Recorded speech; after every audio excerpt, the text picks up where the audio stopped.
ఆంధ్రప్రదేశ్లో హిందూ ధర్మ పరిరక్షకుడు జగన్మోహన్ రెడ్డి గారు అని చెప్పేసి వైఎస్ఆర్సీపీ పార్టీ నాయకులు కార్యకర్తలు వాళ్ళ సోషల్ మీడియా వేదికగా హల్చల్ చేస్తున్నారని చెప్పుకోవాలి.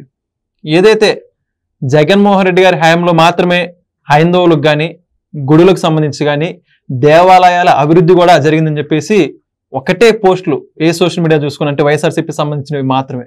అయితే జగన్మోహన్ రెడ్డి గారు ముఖ్యమంత్రి హోదాలో ఆంధ్రప్రదేశ్లో సనాతన ధర్మకు సంబంధించి కావచ్చు, దానితో పాటుగా ఈ యొక్క దేవాలయాలకు సంబంధించి కావచ్చు చేసిన అభివృద్ధి ఏంటి, నిజంగా ఆయన హిందూ ధర్మ పరిరక్షకుడా, ఇవన్నీ కూడా తెలుసుకునే ప్రయత్నం చేద్దాం. ప్రస్తుతం మన ముందు ఉన్నారు సీనియర్ జర్నలిస్ట్, అదేవిధంగా పొలిటికల్ అనలిస్ట్ కట్టా కార్తిక్ గారు. కార్తిక్ గారు నమస్కారం అండి. నమస్తే వెంకట్ సార్, మొత్తానికి జగన్మోహన్ రెడ్డి గారు హిందూ ధర్మ పరిరక్షకుడు అని చెప్పేసి వాళ్ళ కార్యకర్తలు నాయకులు సోషల్ మీడియా వేదికగా పెట్టిన పోస్టులు పెడుతూనే రీపోస్టులు చేస్తూనే ఉన్నారు అసలుకి. అయితే ఒక పక్క కూటమి ప్రభుత్వం ఇవన్నీ పక్కన పెట్టేసి వీటన్నిటికి మించి ఆల్రెడీ జగన్మోహన్ రెడ్డి గారు దేవాలయాలకు సంబంధించి ఎప్పుడో గొప్ప గొప్ప నిర్ణయాలు తీసుకున్నారని, ఆంధ్రప్రదేశ్ లో ఉన్నటువంటి సనాతన ధర్మాన్ని దేశవ్యాప్తంగా విస్తరింపజేయడంలో ప్రధాన పాత్ర పోషించారని చెప్పి చెప్పుకుంటూ వస్తున్నారు. నిజంగా ఇవన్నీ జగన్మోహన్ రెడ్డి గారు చేశారంటారా లేదా? అంటే జగన్మోహన్ రెడ్డి గారు హిందూ ధర్మ పరిరక్షకుడు అని చెప్తున్నాడా, లేదా హిందూ దేవుడు జగన్మోహన్ రెడ్డి అని ప్రచారం జరుగుతుందా? ఎందుకంటే ఈ మధ్యకాలంలో కర్ణాటకలో అప్పాజీ అని నేనే దేవుణ్ణి అని చెప్పేసి ప్రచారం జరుగుతుందంట. అలాంటి ప్రచారం ఏమైనా జగన్మోహన్ రెడ్డి గారు చేసుకుంటున్నారా అని నాకు డౌట్ వచ్చి అడిగాను. సరే, విషయంకి వచ్చేస్తే నా మతం మానవత్వం అని చెప్పి చెప్పుకునేటువంటి జగన్మోహన్ రెడ్డి గారు హిందూ ధర్మ పరిరక్షకుడుగా ఉన్నాడా లేదా చెకింగ్ చేసుకోవడానికి ప్రయత్నిద్దాం. మానవత్వం అంటే ఆయనకు మానవత్వం లేదు అని షర్మిల చెప్తుంది. మానవత్వం అంటే నా కొడుకు మానవత్వం లేదని విజయం చెప్తుంది. సో మానవత్వం అనేది నన్ ఆఫ్ మేటర్, అసలు మానవత్వం లేదు. సరే, మతం అన్నా ఉందా, హిందూ ధర్మానికి ఆయన ఏమైనా పనిచేశాడా అనేది ప్రయత్నం చేసినప్పుడు లేటెస్ట్ గా ఉన్న ఎగ్జాంపుల్స్ నుంచి పాత ఎగ్జాంపుల్స్కి వెళ్దాం. లేటెస్ట్ గా మనకి వెళ్ళిన పండుగ ఉగాది పండుగ. ఉగాది పంచాంగం తెలుగు ప్రజలందరికీ కూడా ఖచ్చితంగా వాళ్ళు వింటారు, వాళ్ళు చూస్తారు. తెలుగుకి కొత్త సంవత్సరాది. అయితే ఇప్పుడు అన్ని పార్టీ ఆఫీసులు సాంప్రదాయబద్ధంగా ఆ పార్టీ అధినాయకులు కూర్చొని ఆ పార్టీకి సంబంధించినటువంటి ఆ నాయకుడికి సంబంధించినటువంటి పంచాంగాన్ని వింటూ ఉంటారు. వైసీపీ ఆఫీసులో కూడా ఉగాది పంచాంగం జరిగింది. మరి జగన్మోహన్ రెడ్డి గారు ఎక్కడ? తాడేపల్లి ఆఫీసులో కూడా లేడు కదా, కనీసం బెంగళూరు ప్యాలెస్లో దక్కున్నాడు కదా. తాడేపల్లి పార్టీ ఆఫీసులో పంచాంగం జరుగుతూ ఉంటే బెంగళూరు ప్యాలెస్లో జగన్మోహన్ రెడ్డి గారు ఏం చేస్తున్నారు? అంటే హిందూ మతం పట్ల ఏం గౌరవం ఉంది ఆయనకి? హిందువులకి ఇది పవిత్రమైన పండుగ, తొలి సంవత్సరాది కదా, మరి ఎందుకని లేరు? సరే, అది కూడా పక్కన పెట్టేద్దాం. గతంలో జగన్మోహన్ రెడ్డి గారు తిరుపతి పోవటానికి బద్ధకం వేసి ఇంట్లోనే సెట్ వేయించుకున్నాడు. దేవుణ్ణి చూడాలనుంటే గుడికి వెళ్తారా, ఇంట్లోనే సెట్ వేయించుకుంటారా? ఇలాంటి రాజకీయ నాయకుని గతంలో ఎవరైనా చూసారా? అసలు విన్నారా అసలు కనీసం? అది జగన్మోహన్ రెడ్డి గారు. అంటే దేవుడి మీద నిజంగా గౌరవమో ప్రేమో భక్తో ఉన్నవాడెవడు కూడా ఇలాంటి పనులు చేయడు. ఇంట్లో సెట్ వేయించుకొని పూజ చేయడు. రెండోది, ఎప్పుడైనా బ్రహ్మోత్సవానికి సతీ సమేతంగా ఒక్కసారన్నా తిరుపతి వెళ్ళి పట్టు వస్త్రాలు సమర్పించాడా?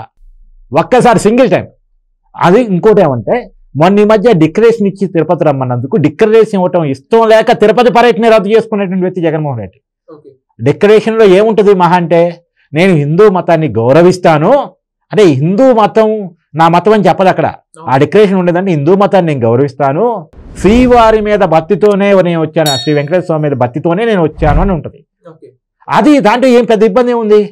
ఆ రెండు పదాల మీద సంతకం పెట్టి, అంటే సహజంగా తిరుపతి వెళ్ళాలంటే వెళ్ళటానికి ఉన్న ఉద్దేశాలు ఏంటి? ఒకటి, ఆ మతం మీద గౌరవం ఉండాలి, దేవుడి మీద భక్తి ఉండాలి. అదే కదా దాంట్లో ఉండేది. దాని మీద సంతకం పెట్టి తిరుపతి వెళ్ళటానికి ఇబ్బంది పడి తిరుపతి పర్యటన రద్దు చేసుకున్నటువంటి వ్యక్తి జగన్మోహన్ రెడ్డి. హిందూ మత దార్శనికుడు ఎలా అవుతాడు? తర్వాత ఇక పాత జగన్మోహన్ రెడ్డి గారి పరిపాలన వెతుకుదాం. జగన్మోహన్ రెడ్డి గారి పరిపాలనలో ఎన్ని దేవుడి విగ్రహాల మీద దాడులు జరిగాయి? రామతీర్థం రాముడి విగ్రహం మీద దాడి జరిగిందా? తర్వాత ఈస్ట్ వెస్ట్ గోదావరి జిల్లాలో అనేక దేవాలయాల మీద చివరికి ఆంజనేయుడి విగ్రహం మీద దాడి జరిగిందా? అంతర్వేది రథం దగ్ధం జరిగిందా? అంతర్వేది రథం దగ్ధం జరిగితే అక్కడ రామచంద్రాపురం ఎమ్మెల్యే, అప్పుడు మంత్రిగా కూడా ఉన్నారు, ఆయన మాట్లాడుతూ ఏముంది, ఏదో జరిగింది, కొత్త రథం తీసుకొచ్చి పెడతామని చెప్పేసి వెటకారపు వ్యాఖ్యలు. కొడాలి లాంటి వాడు ఆంజనేయుడు తల తెగిపడిందంటే ఏముంది, కొత్త తల పెడతారు, విగ్రహం తల పోతే ఏమైంది, అసలు ఏంటి, దానికి రాజకీయ రచ్చ చేస్తారని మాట్లాడే నాయకులు గతంలో మనం చూసాం. అంటే వీళ్ళకి హిందూ మతం మీద ఉన్న ప్రేమ, దేవుడి మీద ఉన్న ప్రేమ, దేవుడి మీద ఉన్న భక్తి, అది అవతల వాళ్ళ మనోభావాల పట్ల ఉన్నటువంటి విషయం, అంటే అది వాళ్ళకుంది. తర్వాత ఈ అమరావతి ఆడబిడ్డలు దేవుణ్ణి తలుచుకుంటూ దేవాలయాలు సందర్శనకి వెళ్తే నడి రోడ్డు మీద వాళ్ళని పోలీసులతోటి, అది మగ పోలీసులతో ఆడవాళ్ళని కొట్టించిన ఘనత జగన్మోహన్ రెడ్డి గారు. దేవాలయాల పర్యటన చేయని ఘనత జగన్మోహన్ రెడ్డి గారు. దేవాలయాలకి పర్యటనకి వెళ్తే ఏంటి పర్యటనకి అంటే హిందూ మతం అనేది ఉండకూడదని జగన్మోహన్ రెడ్డి తప్పించాడు. హిందూ మతం మీద కుట్రలు పడినాడు. నేను తిరుపతిలో లడ్డూ కల్తీ మరి బయటకు వచ్చింది కదా, ఈ కల్తీ ఎందుకు చేస్తుంటారు? ఈ కుట్రతో కోణం కదా. ఇక్కడ రేటు కోసం, డబ్బుల కోసం కూడా తిరుపతి లడ్డూ కల్తీ చేశారని నేనైతే భావించట్లేదు. డబ్బుల కోసం కాదు, డబ్బుల కోసం కకృతి పడే కాడికి వస్తే చాలా మార్గాలు ఉన్నాయి, ఆ మార్గంలో డబ్బులు సంపాదించుకుంటున్నారు.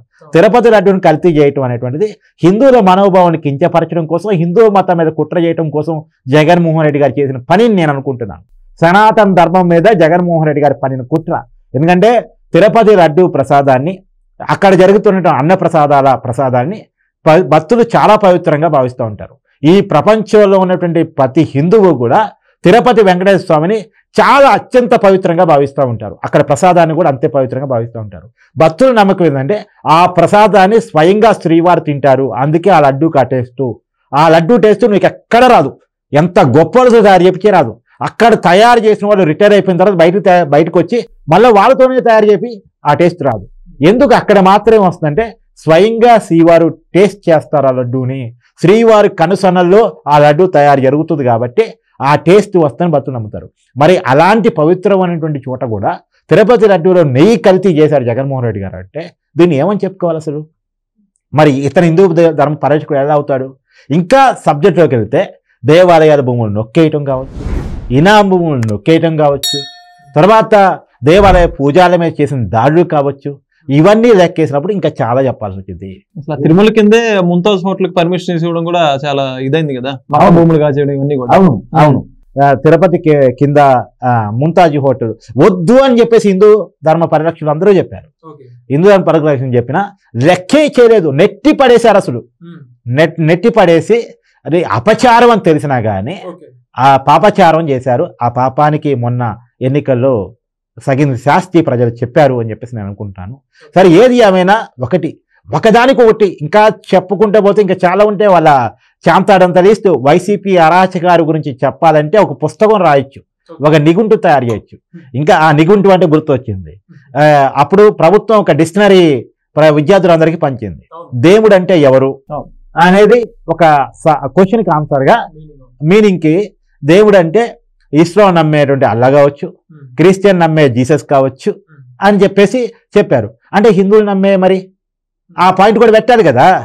ఇక్కడ ఇప్పుడు లోకేష్ గారు విద్యాశాఖ మంత్రి అయిన తర్వాత దాన్ని అలా మార్చేసి అలా కాకుండా ఏ మతం అయినా సరే వాళ్ళు నమ్మేటువంటి దైవం ఏదైతే ఉంటుందో దాన్ని దైవం గాడ్ అని చెప్పేసి అంటారు అని చెప్పేసి, ఏ మతానికి ఆ మతం అని చెప్పేసి ఒక మతం పేర్లు పెట్టకుండా దాన్ని మార్చినటువంటి పరిస్థితి. అంటే ఇస్లాంని క్రిస్టియన్ని పెట్టాడు, హిందువుని పెట్టడానికి వచ్చిన ఇబ్బంది ఏంటి అప్పుడు జగన్మోహన్ రెడ్డి గారి డిక్షనరీలో? అంటే ఇక్కడ చాలా క్లియర్గా మనకు కనపడతా ఉంది, చాలా క్లియర్ కట్గా హిందూ మతం మీద జగన్మోహన్ రెడ్డి కుట్ర చేసే ప్రయత్నం చేస్తూ ఉన్నాడు. ఈవెందో మన ప్రవీణ్ పగడాల ఇష్యూలో కూడా మతాల మధ్య గొడవలను క్రియేట్ చేసే ప్రయత్నం చేశాడు, దాన్ని రాజకీయం ప్రయత్నం చేశాడు. శవ రాజకీయాలకు అలవాటు పడ్డ రాజకీయ పార్టీ కాబట్టి బాబాయి శవం మీద సానుభూతి పొందింది, తండ్రి శవం మీద సానుభూతి పొందింది, తర్వాత మొన్న పింఛన్దారుల శవాల మీద మొన్న ఎన్నికల్లో సానుభూతి పొందాలని చూస్తుంది. కాబట్టి ఇప్పుడు కూడా ఈ ప్రవీణ్ పగడాల శవం మీద రాజకీయాలు రాజేద్దాం, మతాల మధ్య ఘర్షణ పెట్టేద్దాం అని చెప్పేసి ఆలోచన చేసి ఫెయిల్ అయింది.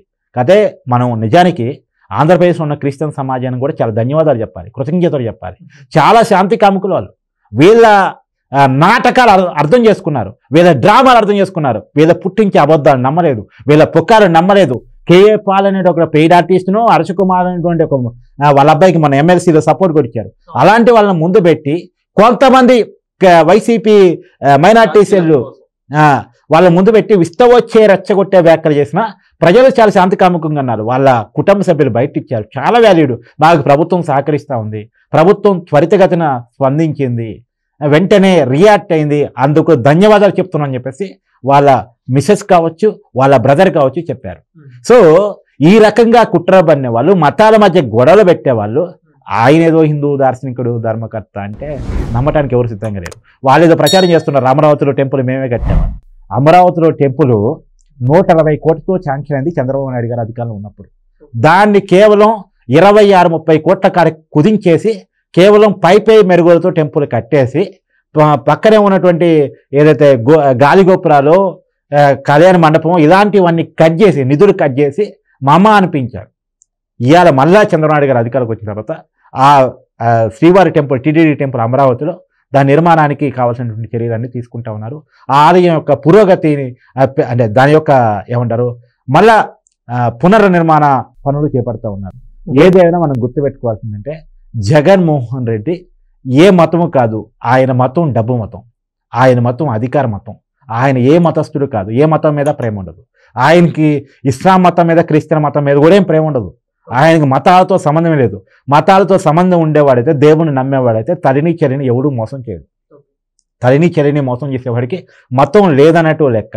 ఆయనకి అధికారం మాత్రమే ముఖ్యం, డబ్బు మాత్రమే ముఖ్యం. నేను చివరిలో ఒక మాట చెప్తా, ఎప్పుడన్నా జగన్మోహన్ రెడ్డి గారు భారతి గారు తిరుపతి ప్రసాదాన్ని లేదా దేవుడి ప్రసాదాన్ని తినంగా నువ్వు చూసావా? రాష్ట్ర ప్రజలు ఎవరు చూడలేదు కదా. చూడలేదు కదా. కాబట్టి అది వాళ్ళ నైజం అంతే. చాలా చక్కగా చెప్పారండి. మొత్తానికి జగన్మోహన్ రెడ్డి గారికి హిందువుల మీద కావచ్చు, హైందవం మీద ఉన్నటువంటి నమ్మకాన్ని, భక్తిని మీదైన శైలిలో చక్కగా వివరించారు. నిజంగా thank you. Please subscribe to Leo News for more videos.